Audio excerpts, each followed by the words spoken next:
Good morning. Welcome to another drive by Chris. I actually can't remember quite what I'm calling this channel right now. Chris's Driving Thoughts or something like that. I think that's what I called it. Anyways, so this morning's topic, voting. This is going to be an interesting one. So, I'm a fan of ranked choice voting. I'm also a fan of blockchain voting, which puts me at a really tiny percentage of Americans. Because a lot of the people who like one are often in groups that don't necessarily like the other. Honestly, blockchain voting, probably not very popular in America anyways. Let me explain what I mean by blockchain voting, and then I'll go to ranked choice voting, because you probably have an idea of ranked choice voting, or at least you've heard of it.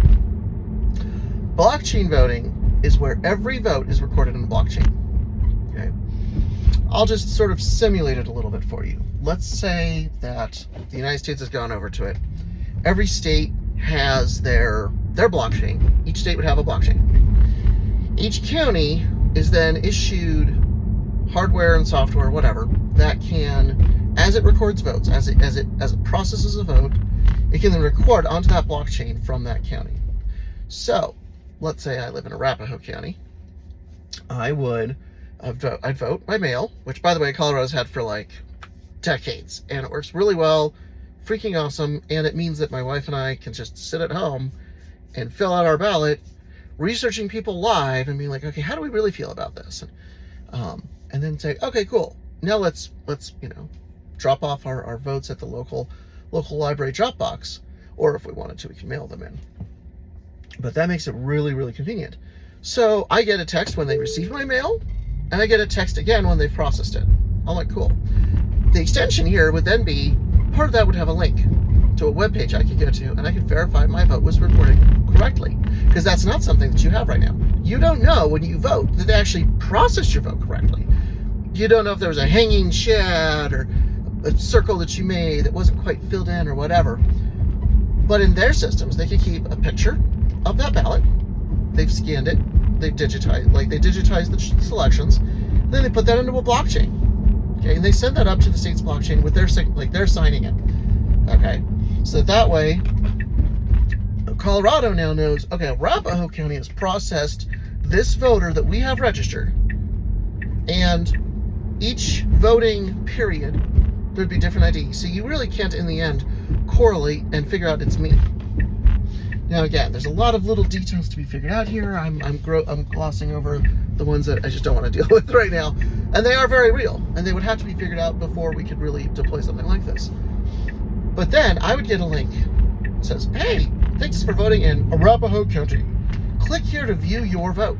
And I'd click there, and it would take me to the state of Colorado blockchain page with my exact thing on the blockchain, showing what I voted, how I voted, whatever. So I know it was recorded correctly.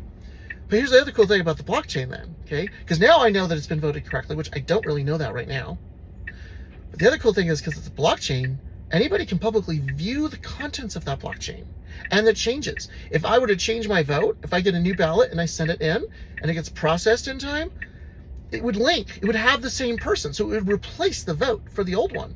And anybody who's following that blockchain, whether it's NBC or ABC or CBS or any of those guys, or just some guy in a basement who wants to watch everything and make sure everything's being counted up correctly, they'd all have the same numbers, and they'd have them live as the votes are being processed. So no more guessing games. It also would require, though, that we are processing live. Like, no, you get to report all your results at the end of the day type stuff anymore. No, you process it as you get the ballot.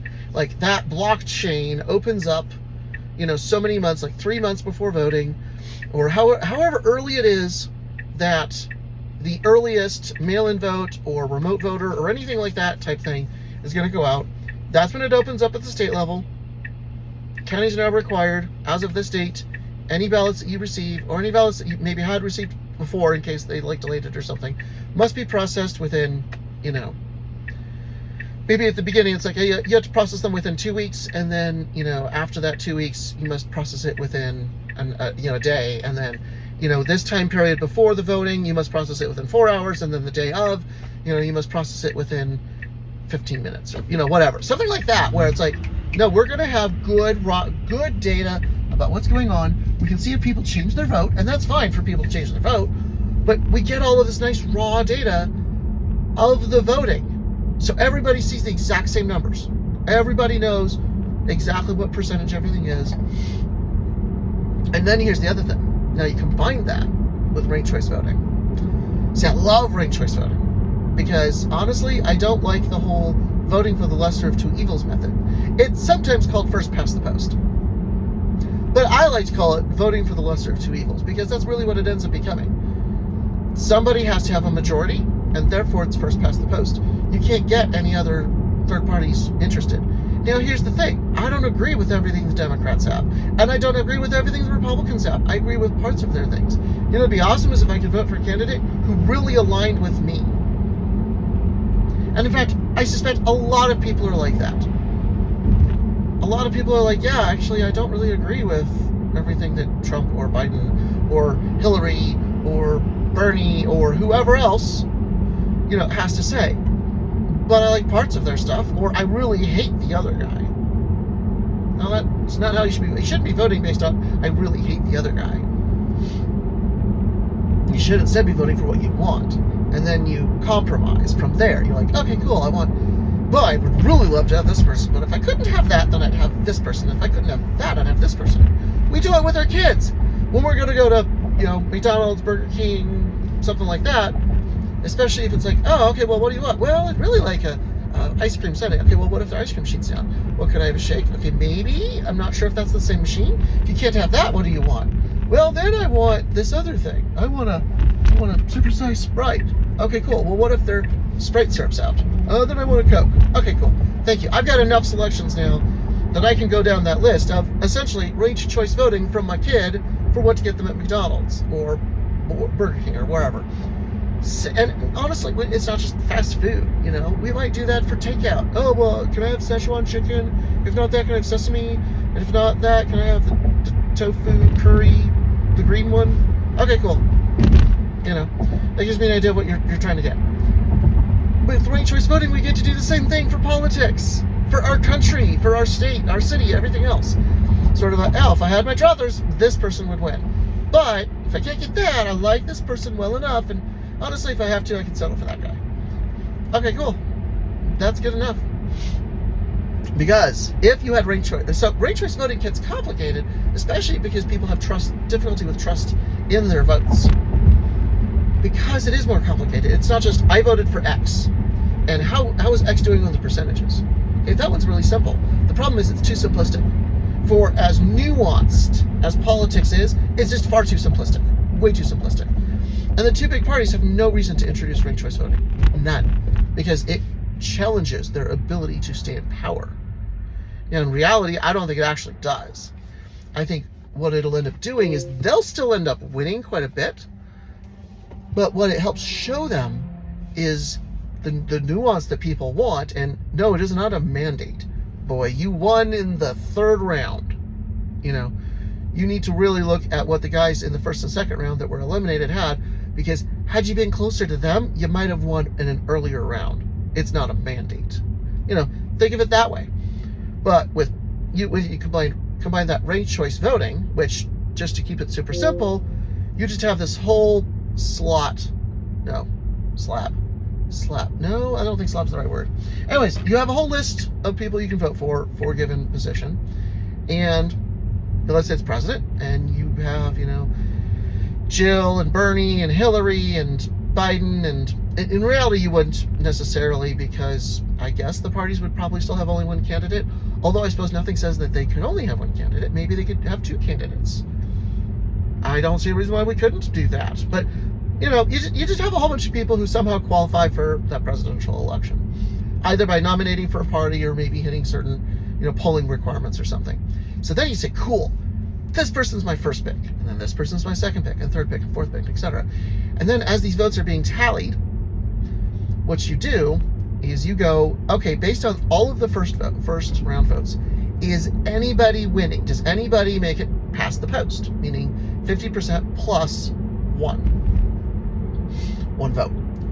And if so, cool, you're done. You only needed one round. Ha! Congratulations! That person's winning. If they don't, then you find the person who has the least number of votes and you eliminate them. Okay? So now, all of the people who had that as their first person, now you look at who's their second person. Okay? And now those people get those people's votes. You continue to repeat this. And as you eliminate a person, each person's vote, you may go, oh, that person who was their first is no longer eligible. Who was their second person? Who was their third person?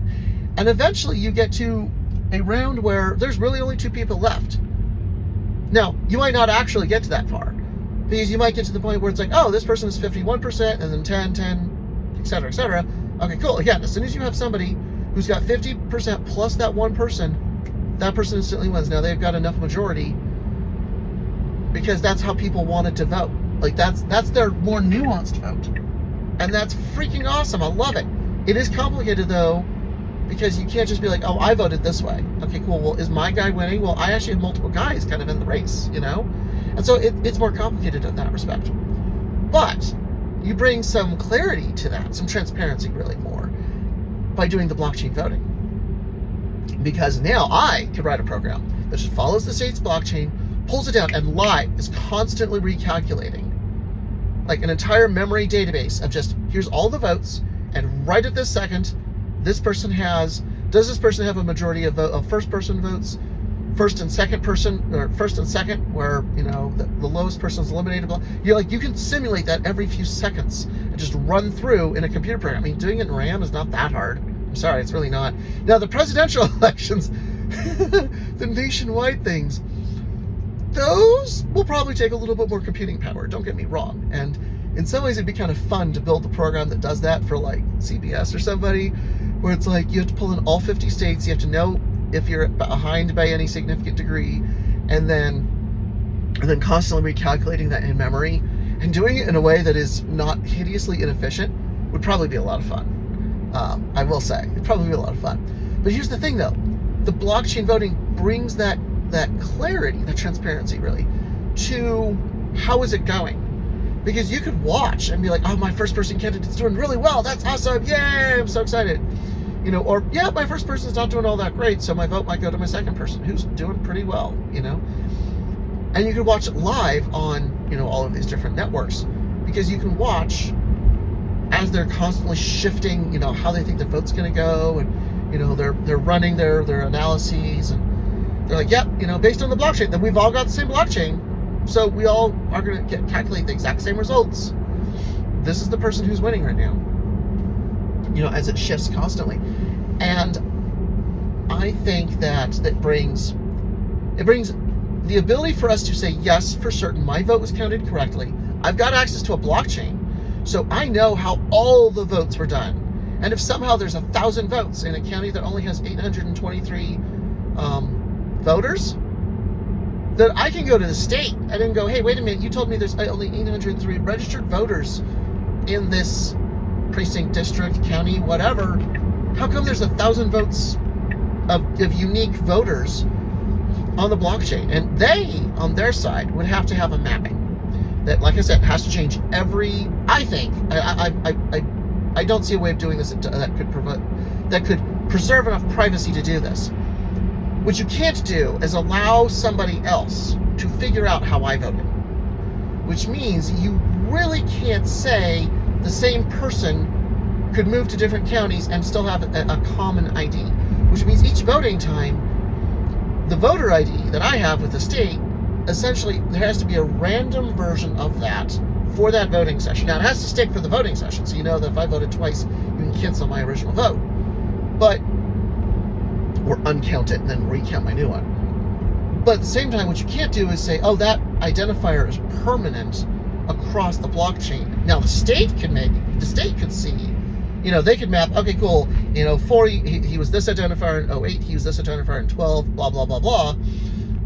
And obviously on their side, by doing it at the state level, it means I can't vote twice, like in two different counties, because like maybe somebody moved or something. Like, you wouldn't be able to do that. Why? Because the state has the same identifier for you.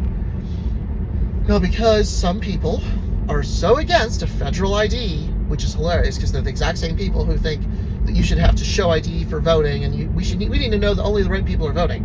Well, the best way to do that would be a federal identifier, because if you did it at the state level, you can prevent fraud sort of at that state level of you can't vote in both Huerfano County and in Arapahoe County. It just doesn't. It would cancel your other one as soon as you voted the second one. So there's that. But if you could do it at a federal level, you can also prevent multi-state voting, where it's like a person's voting in multiple states.